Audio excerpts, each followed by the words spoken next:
తెలంగాణలో మరో 2 రోజుల పాటు భారీ వర్షాలు కురుస్తాయని వాతావరణ కేంద్రం హెచ్చరించింది. నిజామాబాద్, కామారెడ్డి, జగిత్యాల, నిర్మల్ జిల్లాలకు రెడ్ అలర్ట్ జారీ చేసింది.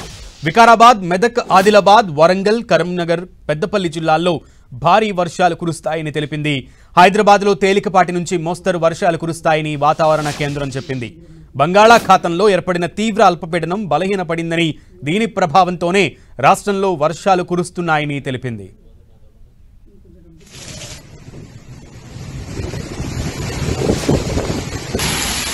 రాష్ట్రంలో విస్తారంగా వర్షాలు కురుస్తున్నాయి. బంగాళాఖాతంలో అల్పపీడనం బలహీనపడడంతోనే అల్పపీడనం ప్రభావంతో రాష్ట్రంలో వర్షాలు కురుస్తున్నాయంటూ వాతావరణ శాఖ హెచ్చరికలు జారీ చేసింది. అయితే తెలంగాణలో మరో 2 రోజుల పాటు పలు జిల్లాలకు రెడ్ అలర్ట్ జారీ చేస్తూ భారీ వర్షాలు కురుస్తాయంటూ కూడా అలర్ట్ చేసింది. తెలంగాణలో హై అలర్ట్ ప్రకటించింది.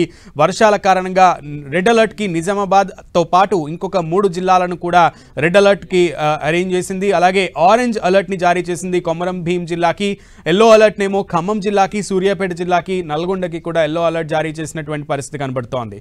ఆరెంజ్ అలర్ట్ లో మంచిర్యాల జిల్లా కూడా ఉంది.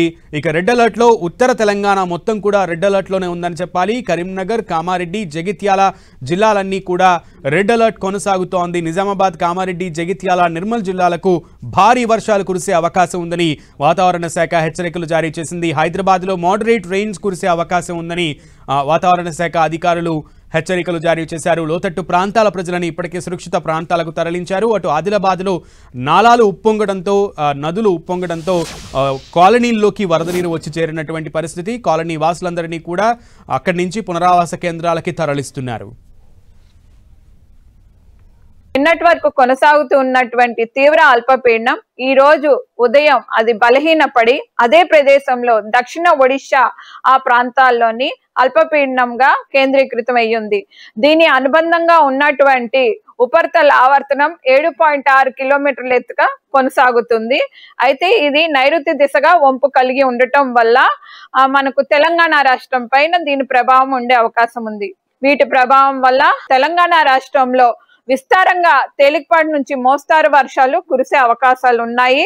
అట్లాగే రేపు కూడా చాలా చోట్ల తేలికపాటి నుంచి మోస్తారు వర్షాలు ఉండే అవకాశాలు కనిపిస్తున్నాయి.